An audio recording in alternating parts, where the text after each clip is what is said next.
Amy, let me tell you about a magical place that is so exactly designed to be enclosed space, year-round fun for the whole family that I bet you already know what I'm going to say before I even say the name. Let's say it together on 3. 1, 2, 3.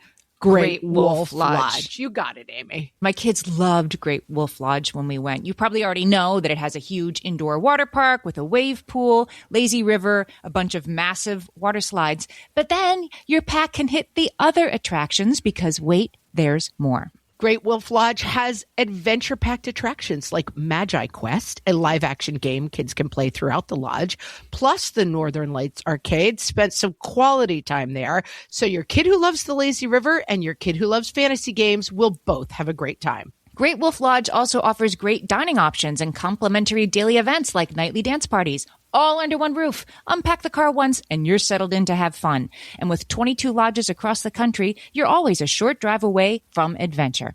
We've both had such great times at Great Wolf Lodge, so bring your pack together at a lodge near you. Learn more at greatwolf.com and strengthen the pack. Welcome to Ask Amy from What Fresh Hell, laughing in the face of motherhood, solving your parenting dilemmas one question at a time. This week's question comes from our Facebook group. You can always join that group at facebook.com/groups/whatfreshhellcast. This week, Keara wrote in to ask, my 4-year-old daughter is in preschool, and she just moved into a new classroom about 3 weeks ago for kindergarten prep. Since then, she's been saying some unsettling things when she's upset or she thinks she's in trouble. She'll curl into a ball on the floor and say things like, I'm not good enough, or I ruined everything, or I'm not beautiful enough. It's horrifying to hear, and no matter how I try to reassure her, nothing seems to help. We definitely don't speak like this at home or allow her to watch anything that might exemplify that, so it must come from this new classroom.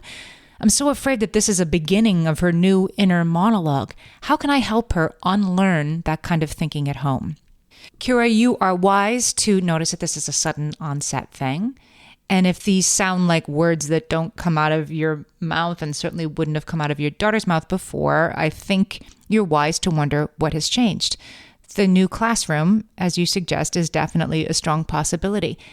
The first thing I would do is reach out to the teacher in a time and place of the teacher's choosing, i.e. not at drop-off or pickup, and just low-key ask, is this maybe something that the kids are doing at school? Is she seeing this behavior? Are they acting out by throwing themselves on the floor and saying they're not beautiful enough?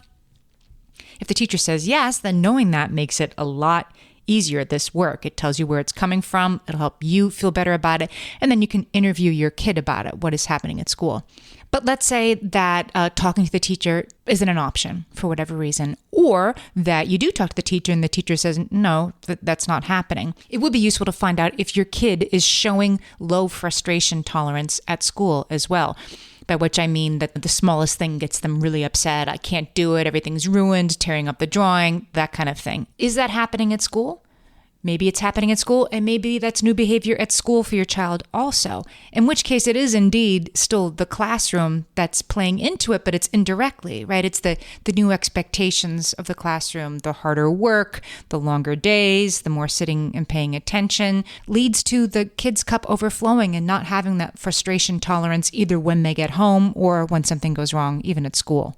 You're also right on to highlight that your daughter is saying these things when she's upset about something else, or she fears getting in trouble, because that's another good sign that this is really a way to express frustration that your kid is trying on. She might not necessarily mean these things that she's saying, but she's feeling frustration, and these are the things that she has come to understand that people say when they're frustrated, but they might not be the actual source of the frustration. All of this would be good news, right? Because it would mean that her self-esteem, your daughter's self-esteem, is not the issue so much as her ability to express frustration, which is growing and developing, which is completely appropriate for a 4-year-old. All of that being said, You want to watch out for her self-esteem. Of course, you want to support your daughter's self-esteem. I think the most effective ways to do that is probably not in the moment when she's, in a ball on the floor, like, I'm terrible, I'm a bad person, I'm not beautiful enough. Of course, you want to reassure her with your calming presence, right? Of course, you want to be there, rub her back. You're going to be okay. Come on, let's go have dinner. It's not the moment for you to say, dry those tears right now, and I want to hear you say, I am beautiful, I am perfect. She's probably not going to be able to do that for you right now. She's already kind of falling apart,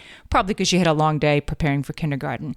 So do that work when she's calm, when she's happy, when you're feeling connected. That's when you lean into talking about self-esteem. I'm thinking like there's a moment in every single Disney movie and every single TV show or book. It's built into story structure that there's a moment when the protagonist doubts their own ability to do the thing that they're after in the book, the story, the movie. Nemo isn't sure that he'll ever get home. The Little Mermaid isn't sure she can make it happen. Whatever. They all have a moment. I'm not sure I can make it happen. I'm not sure I have what it takes to do this. Those are great moments to pause the story, to pause the movie, to pause the video, and just say, look at that. That's so sad that Nemo wonders if he'll ever get home. Like, I think he'll do it, don't you?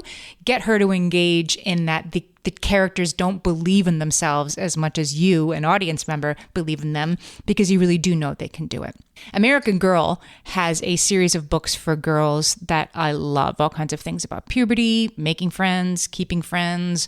And one of their books is called A Smart Girl's Guide Liking Herself. I'm going to put the link in the show notes. This book is aimed at tweens, not at your daughter's age. So your daughter is not the target audience for this, but there are still going to be exercises in there you can look at together, language that will help you, ways that you can start thinking about it. And of course, she will think this was an extremely cool book for older girls. It might be a good resource as well.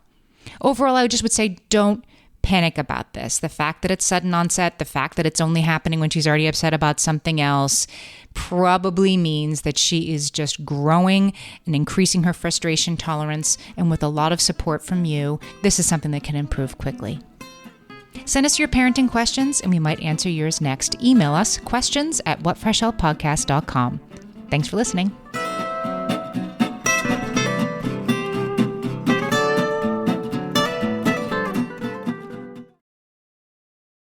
Ryan Reynolds here from Mint Mobile with a message for everyone paying big wireless way too much. Please, for the love of everything good in this world, stop. With Mint, you can get premium wireless for just $15 a month. Of course, if you enjoy overpaying, no judgments, but that's weird. Okay, one judgment. Anyway, give it a try at mintmobile.com/switch. Upfront payment of $45 for 3-month plan, equivalent to $15 per month required. Intro rate first 3 months only, then full price plan options available. Taxes and fees extra. See full terms at mintmobile.com.